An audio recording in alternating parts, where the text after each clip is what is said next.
प्रिय बच्चों, followers, viewers, मैं डॉक्टर आनंद प्रदीक्षित। कल अचानक माँ शुभ्रांगिनी से कुछ तरंगें दस्तक दे रही थी।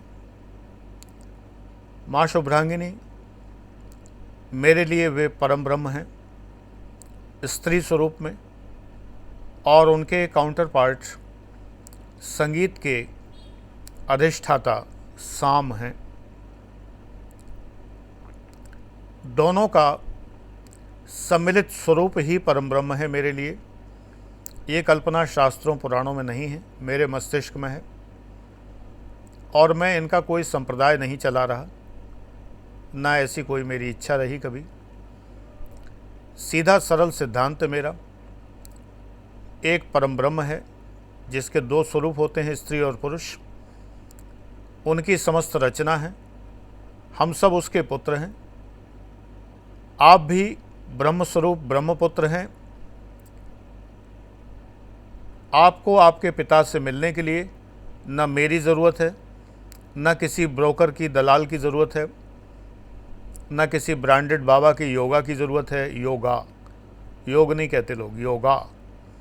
किसी की ज़रूरत नहीं है। पिता से पुत्र पुत्री को मिलने से कोई रोक नहीं सकता। ये शॉर्ट में बात है जिस पर मैं बहुत विस्तार से वीडियोस बना चुका हूँ। तो परम ब्रह्म स्वरूपा जो छवि मेरे मन में अंकित है वो माँ दुर्गा और माँ सरस्वती का सम्मिलित रूप है। विद्या ददाति शक्तिम का रूप है। सिंह पर सवार है, वीणा हाथ में है, लेकिन अष्टभुजा है। सिंह श्वेत रंग का है, मुस्कराता हुआ है। छेड़ने पे फाड़ खाएगा ये तय है, क्योंकि सिंह तो सिंह है।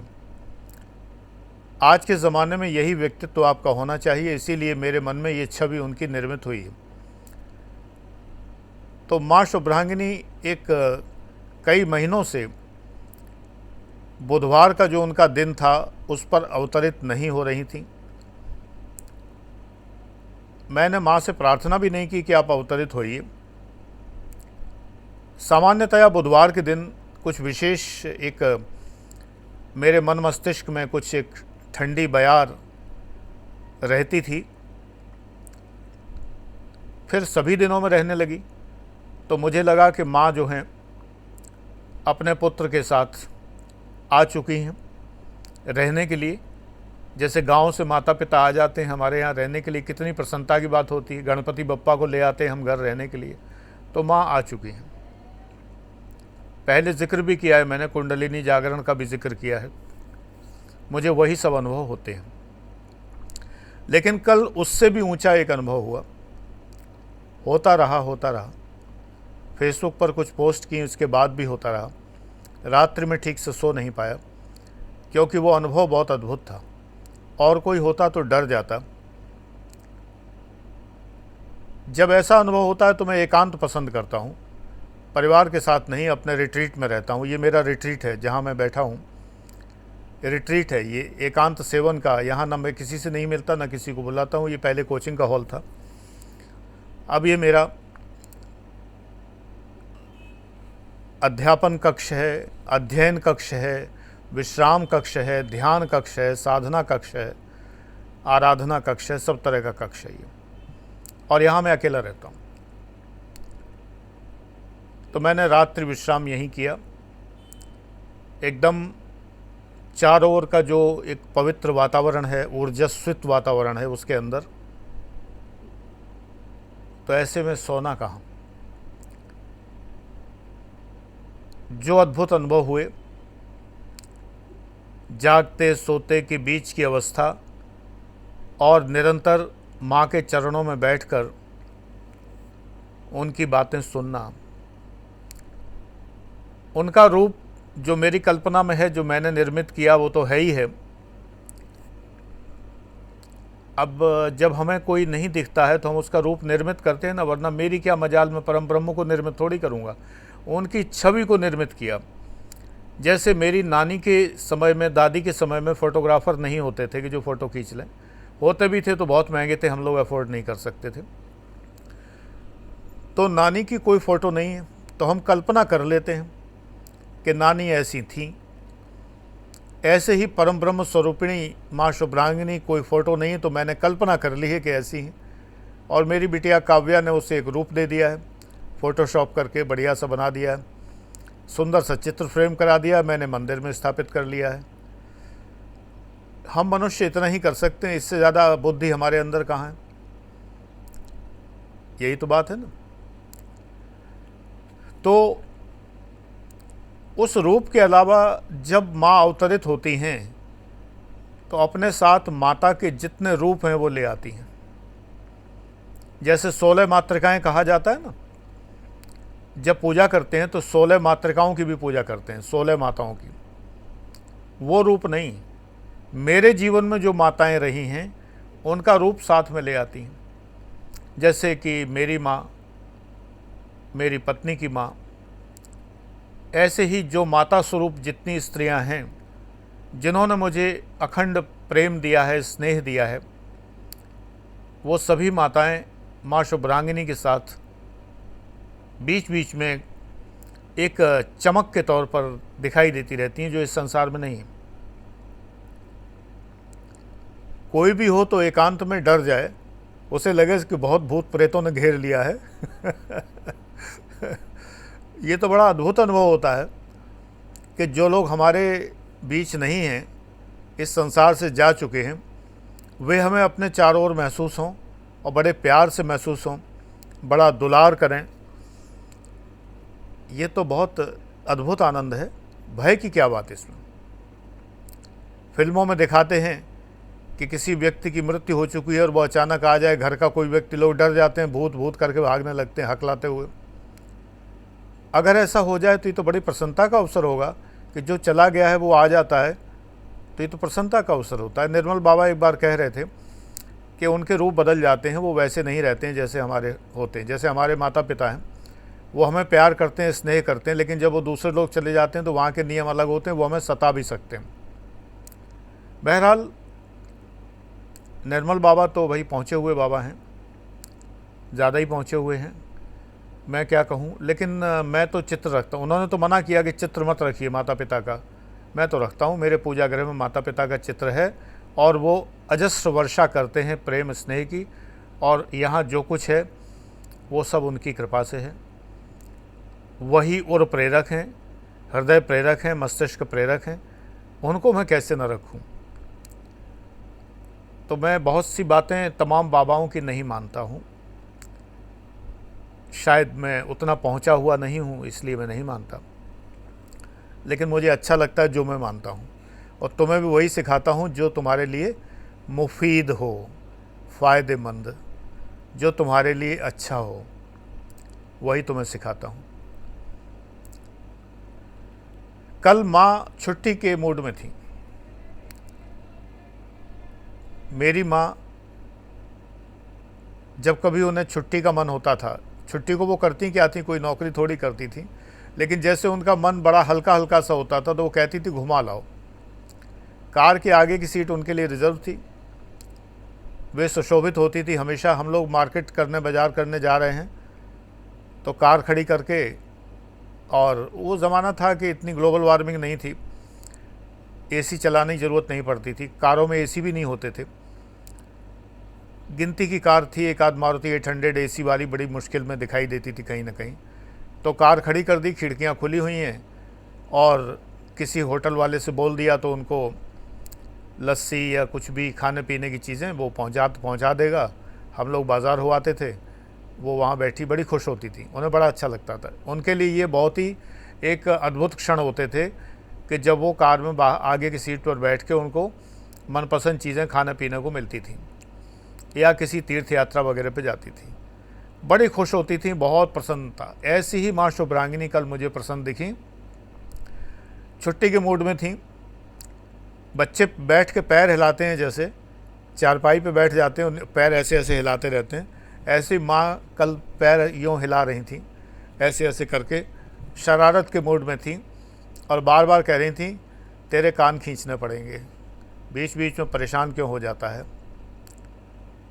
मैं चुपचाप मुस्कराता था, जवाब नहीं देता। मुझे सुनना अच्छा लगता है, बड़ों की बातें उत्तर देने की बजाय सुनना ज़्यादा अच्छा लगता है। मेरे माता पिता भी जब कुछ कहते थे तो मेरी सफलता का राज ही यही है कि मैं उन्हें बिल्कुल टकटकी लगा के देखते हुए उनको सुनता था। प्रश्न करने की बात जब हो तो बाद में कर लेंगे, उन्हें टोकता नहीं था, मुस्करा के बस स्वीकारोक्ति। कई बार तो वो ये कहते थे, मेरी एक बुज़ुर्ग थी, दादी के समान समझो, वो कहती थी कुछ बोलता ही नहीं है, ये तो मुस्कराता रहता है, हंसता रहता है, अरे कुछ तो बोलो। मैंने कहा जब आप कह लो सारी बातें तब बोलेंगे, अभी तो हमारे लिए बहुत बढ़िया अमृत वर्षा हो रही है, इतनी बढ़िया बातें आप बता रही हो, तो पहले सुन तो ले। मेरी मौसी एक थी, वो तमाम किस्से सुनाती थी, पता नहीं कानपुर के कहाँ कहाँ के, जहाँ वो रहती थी कानपुर में। उनके मुंह से मैंने कानपुर का आंखों देखा हाल ऐसे सुना था कि मुझे लगने लगा था कि मैं कानपुर में ही रहता हूँ। शिवाला के किस्से और कहाँ कहाँ तमाम सारे गली मोहल्ले, गली कूचे मोहल्ले तमाम सारे, चटाई मोहाल, और वहाँ पर चटाई मोहाल में स्थित एक मंदिर जिसमें नाग है, एक बहुत बड़ा शेष नाग है या नाग है नहीं, कृष्ण का वो जो है नाग, कालिया दहन, वो मंदिर में, उस कांच का मंदिर उसको कहते हैं। ऐसा उन्होंने जीवंत वर्णन बताया था कि मुझे लगता तो मैंने देखा है। तो जब मैंने देखा बाद में तो मुझे लगा कि यहाँ तो मैं आया हूँ, डेजा वू हो गया, ये लगा कि यहाँ तो मैं आया हूँ। ये केवल धैर्य से सुनने की ही कला थी। एक और मौसी थी मेरी, वो मुझे फिल्में सुनाती थी, वो फिल्मों की शौकीन थी, तो बहुत फिल्में देखती थी, तो वो फिल्म की कहानी अगर 2.5 घंटे की फिल्म है तो 2.5 घंटे में ही सुनाती थी। फिर वो फिल्में जब मैंने देखी बाद में तो मुझे लगा कि ये तो फिल्म मैंने देखी हुई है। तो मेरे जो बड़े हैं वो ऐसे, जो भी बड़े हैं मेरे, मैंने उनको सुना है सदैव, और मेरी सफलता का राज यही है। ईश्वर कृपा से जो चाहा भी नहीं था, जो सोचा भी नहीं था, वो मिला। सबसे बड़ी बात है आत्मसंतोष मिलना। मैं कोई टाटा बिरला नहीं हूँ, मैं कोई धनवान व्यक्ति नहीं हूँ। सांसारिक रूप से कहें तो जो तमाम बच्चे जिन बातों के लिए तरसते हैं और बरसों मेहनत करते हैं, वो मुझे पहली बार में ही प्राप्त हुई हैं, पीसीएस और आईएएस के पद, केवल इसलिए कि मैं बड़ों की सुनता हूँ। तो कल मैंने माँ शुभ्रांगिनी की बात सुनी, वो बोलती रहीं, मैं सुनता रहा, तमाम बातें याद भी नहीं हैं, लेकिन अद्भुत आनंद के क्षण थे, सोने जागने के बीच के क्षण थे। बीच बीच में मैंने उठ के चाय कॉफ़ी भी पी है, एक तो 2:30 बजे रात को पी, एक सुबह 4 बजे पी है। लेकिन आज A4 बैच का जो पेड बैच का वीडियो है यथा समय अपलोड हो गया। ये वीडियो भी बनी रहा है, एक और वीडियो सक्सेस मंत्रा का बना के अपलोड कर चुका हूँ। शो मस्ट गो ऑन, मेरा उसूल है, काम नहीं रुकना चाहिए। कोई बहानेबाजी नहीं कि आज तो मैं रात भर जागा हूँ, आज मेरे बस में नहीं, मुझे देखने से लग रहा है कि मैं रात भर जागा हूँ। अरे आज तो कृपा बरसी है माँ की, बेटे तुम्हें भी प्राप्त हो। मुझे जो कृपा मिली है वो सारी की सारी तुम्हारे नाम, तुम सबको वो कृपा प्राप्त हो उस परम ब्रह्म की, तुम्हें ठगों से बचाए, पापी बाबाओं से बचाए, दलालों से बचाए। तुम अपने आप में उसी ब्रह्म के अंश हो, किसी की ज़रूरत नहीं है, महसूस तो करो। ब्रह्म नहीं हो ना होगे कभी, ये जान लो। अगर इस गलतफहमी में पड़े तो परम ब्रह्म नाराज़ होगा। अगर मैं अपने पिता के सामने कहूँ कि मैं हूँ अपना बाप खुद, तो पिता क्या कहेंगे, बाढ़ में जा, तू अपना बाप है, जा। अगर मैं ही ब्रह्म कहने लगूँगा अपने को, और जब ईश्वर स्वयं कह रहे हैं कि मैं तुम्हारे अंदर हूँ, अहम आत्मा गुडाकेश कहते हैं कि मैं तुम्हारे अंदर हूँ, अब मैं कहूँ नहीं आप मेरे अंदर नहीं है, मैं ही आत्मा हूँ। वो कह रहे हैं कि मैं आत्मा के रूप में तुम्हारे अंदर हूँ, यानी तुम और आत्मा अलग अलग चीज़ें हुई ना। लोटे में पानी है, ग्लास में पानी है, तो ग्लास इज़ नॉट वाटर। भगवान कह रहे हैं कि मैं तुम्हारे अंदर, अहम आत्मा, मैं आत्मा हूँ। सर्वभूतास्य स्थिता, सभी प्राणियों में स्थित, भूत माने प्राणी, सब प्राणियों में स्थित, यानी मैं प्राणी हूँ तो मेरे अंदर स्थित आत्मा भगवान है। और मैं कह रहा हूँ मैं ही आत्मा हूँ, बाबा कह रहा है, चूंकि बाबा झूठ बोलता है, ठगता है तुम्हें। बहुत साफ बात है। इसलिए तुम हो बेटा, किसी से कम नहीं हो। तुम्हारे अंदर उस परम पिता परमेश्वर की आत्मा की छवि विद्यमान है, लेकिन ये छवि धुंधला जाएगी अगर तुम अपने इनपुट्स और आउटपुट्स गंदे रखोगे। इनपुट सुनना, आउटपुट बोलना, इनपुट स्पर्श करना, आउटपुट लिखना, ऐसे हुआ ना। इनपुट देखना, आउटपुट दिखाना, प्रस्तुत करना अपने को। अगर तुम मुंह से गाली बकोगे, बात बात पे माँ बहन की गाली दोगे, लड़कियां भी दे रही हैं आजकल, एम्पावर्ड वुमेन है भाई। हालांकि गालियों में वर्णित क्रियाएं पुरुष तो कर भी सकते हैं, लेकिन गालियों में वर्णित जो क्रियाएं हैं वो स्त्री तो कर ही नहीं सकती। लेकिन भाई क्यों नहीं कर सकती, तैयार बैठी हुई हैं करने के लिए वो भी। तो क्या कहा जाएगा, तब आप न ब्रह्मपुत्र हैं न ब्रह्मपुत्री हैं, आप एक सांसारिक निकृष्ट निम्न प्रकार के मानव हैं जो ज़्यादा से ज़्यादा धन कमा लेगा। लेकिन इस जन्म में स्वर्ग नरक जीवन के अंतिम वर्ष होते हैं, वही स्वर्ग नरक। और ये ऐसे वर्ष होते हैं कि संसार में कोई पूछता नहीं है। अगर बाल बच्चे बहुत अच्छे हैं तो भले थोड़ा बहुत पूछ लें, कोई पूछता नहीं है, कोई इज्जत नहीं करता, कोई रेस्पेक्ट नहीं, कोई रिगार्ड नहीं। ज़्यादातर लोगों के पास कोई पैसा भी नहीं। और तब आती है बीमारियाँ, असह्य बीमारियाँ, असाध्य बीमारियाँ, और तब व्यक्ति तड़पता है, तरसता है। और जो गरुड़ पुराण में जो नर्क का वर्णन दिया है, जो नदी का वर्णन दिया है कि मलमूत्र से भरी हुई नदी को पार करना पड़ता है। अरे ये जने लाखों बूढ़े हैं जो अपने ही मलमूत्र में सने हुए पड़े हुए हैं, बदबू में, उठाएगा नहीं कोई। क्या उम्मीद करते हो, बेटे बहू इतने हर समय तो उनकी जो है वो मलमूत्र निकल जाता है, शरीर काबू में नहीं रहता, पूरे सने हुए पड़े हुए पूरे कपड़े जो है मलमूत्र में। यही वो नदी है जिसको कहा गया है कि वो पार करनी पड़ती है। तो ये वृद्धावस्था में तब जवानी याद आती है कि मैंने बहुत गंदगियां की हैं, बहुत गलतियां की हैं। दूसरे की माँ को माँ नहीं समझा, दूसरे की बहन को बहन नहीं समझा, चारित्रिक रूप से गिरे रहे, पतित रहे, निकृष्ट रहे, केवल सेक्स ही सोचा, धन ही सोचा, ईश्वर को एक बार भी नहीं सोचा। अरे तुम जिसके पुत्र हो उसको सोचो, तुम्हें कौन रोक लेगा। एक बार अपने को चुपचाप बैठ के एक बार घंटे आधे घंटे बैठ लो, एक बार अपने बारे में सोच लो, दुनिया के बारे में। दुनिया है, दुनिया चलती रहती है, कोई मर जाए कोई फ़र्क नहीं पड़ता। ये ज़िंदगी के मेले कभी कम ना होंगे। गाना है कि अफसोस हम ना होंगे। अरे काहे का अफसोस, हम ना होंगे तो एक शाश्वत सत्य है। अफसोस किस बात का, खुशी है। परम ब्रह्म के यहाँ से आए हैं, परम ब्रह्म से मिलने जा रहे हैं, इस बात में अफसोस किस बात का। मृत्यु अफसोस की चीज़ नहीं है। चिंतन, जब आप परमात्मा का चिंतन करते हैं तो आपको भय नहीं रह जाता, निर्भय हो जाते हैं, क्योंकि वो निर्भय है। एक ओंकार सतनाम, पूरा मूल मंत्र पढ़िए, अर्थ समझिए, आप उसी के गुणों को साक्षात्कार करते हैं। आप देखते हैं कि उसके क्या गुण हैं, आप अपने में डेवलप करने का प्रयास करते हैं। लेकिन निर्भय होने के लिए निर्वैर होना जरूरी है। मूल मंत्र में कहा गया निरपौ निर्वैर। आपके अंदर वैर भी ना हो, दूसरों के प्रति ईर्ष्या ना हो, वैर ना हो, हॉस्टिलिटी ना हो।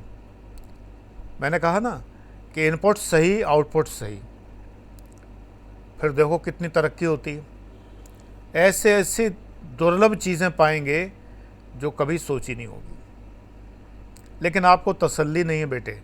आपको लगता है अभी गुरुजी ने कहा 4 दिन मानेंगे, मिला नहीं, कुछ आया नहीं, कहीं से कुछ मिला नहीं, आकाश टपका नहीं, छप्पर फटा नहीं। ऐसे नहीं होता है, धैर्य रखना होता है। बहुत ज़्यादा पेशेंस की ज़रूरत है, बहुत पेशेंस की ज़रूरत है इस संसार में। माँ की कृपा आप सब लोगों पर बरसे, आपको बस सद्बुद्धि दे और कुछ नहीं। सद्बुद्धि मिलेगी तो आपको सब मिल जाएगा। सद्बुद्धि नहीं है तो सब कुछ मिलते हुए भी बिखर जाता है। मेरे एक जान पहचान के हैं, एक तांत्रिक के चक्कर में आ गए। गरीब थे, तांत्रिक ने पता नहीं क्या किया, धनवन तो थोड़ा बहुत आ गया, एक एनजीओ खोल लिया, झूठे सच्चे पैसे कमा लिए, सरकार की ग्रांट वांट ले ली, लेकिन जो सज्जन थे घर के मालिक वो मर गए। हाँ, ही डाइड। अच्छे भले थे, सब कुछ ठीक था, ख़त्म हो गए। तो ये प्रकृति सब लेना पावना देना पावना बराबर कर देती है, लेन देन सब बराबर कर देती है। धन चाहिए, अच्छा लो, लेकिन पिताजी चले गए, किसी को क्या परवाह, घर में किसी को मतलब भी नहीं है, लड़के बच्चे बड़े आराम से, बीवी भी जो है अपना है कुछ ऐसा जो कहने लायक नहीं है, किसी को परवाह नहीं। मुझे इनका बुढ़ापा दिखाई दे रहा आगे, मुझे लग रहा आगे क्या होना, मुझे दिख रहा है ये होगा, होता है। इतने साल से मैं झकनी मार रहा हूँ, जिसके लिए मैंने सोचा था कि इसका बुढ़ापा ऐसे जाएगा, ऐसा होगा, ऐसा जी। अभी हाल ही में मेरी चाची जी की मृत्यु हुई। वो एक बिल्कुल अविवादास्पद महिला रही हमेशा। उन्होंने कभी बहुओं के बीच में बैठकर बुराइयां करना या किसी की कोई बात कहना या किसी रिश्तेदार नाते, बस चुपचाप आके बैठना, भजन पूजन में लगे रहना और चुपचाप कार्य करना। मृत्यु सेकंड्स में हुई उनकी, एकदम अच्छी भली, सब कुछ ठीक, और सीधे हार्ट जो सीज कर जाता है, इस तरह से। मेरी माता की भी, पिता की भी ऐसे ही मृत्यु हुई थी। ये सबसे बड़ी पहचान है। लोग कहते अरे अभी कल तक तो ठीक थे, अरे बड़ा बुरा हुआ। बुरा नहीं, यही तो अच्छा हुआ। तुम क्या चाहते थे, घिसटते? कुछ लोग कहते हैं हाँ वो बड़ा झटका सा लगा। भाई एक तो होता है कि मेंटली प्रिपेयर्ड होते हैं लोग, बुजुर्ग लोग बीमार रहते हैं, बहुत दिन से बीमार हैं। यार तुम ये चाहते हो कि बुजुर्ग लोग घिसटें, रगड़ें तुम्हारे मानसिक संतोष के लिए? रगड़ते रहें, घिसटते रहें। तुम रोज़ उन्हें देखते रहो, सोचते रहो अरे बेचारे बड़े घिसट रहे हैं, काश ये मौत आ जाती तो बड़ा अच्छा होता। तुम्हारी दुआएं उनके मौत के लिए हों, शर्म नहीं आती लोगों को। लेकिन रिवाज है, ऐसा कहना भी अच्छा नहीं लगता। कोई अचानक डेथ हो गई हो, कोई ये कहे कि बड़ा अच्छा हुआ, ये भी नहीं कहा जा सकता ना। लेकिन सच बात यह है कि ये बहुत अच्छा हुआ। उम्र है 80-85 की एज हो, आदमी इंसान जो है वो अचानक चला जाए, इससे बेहतर उसकी ज़िंदगी की पहचान नहीं है। ये आइडेंटिटी है, उसकी अपनी खुद की पहचान है कि वो पवित्र आत्मा है। आत्मा नहीं है, बाबा की तरह बोल दिया मैंने। वो पवित्र व्यक्ति है। कहते ना लोग ऐसे कि पवित्र आत्मा थी, आत्मा नहीं है, वो एक पवित्र व्यक्ति है। दूसरी बात यह है कि उसने जीवन में कभी किसी को कष्ट नहीं पहुंचाया। उनका जीवन मैंने देखा चाची जी का, उन्होंने कभी किसी को कष्ट नहीं पहुंचाया, कभी किसी को। आज के ज़माने में जिस सास से उसकी बहू की लड़ाई ना हो, तो वो सास भी और बहू भी दोनों ही अद्भुत हैं, मैं ये मानता हूँ। Thank you.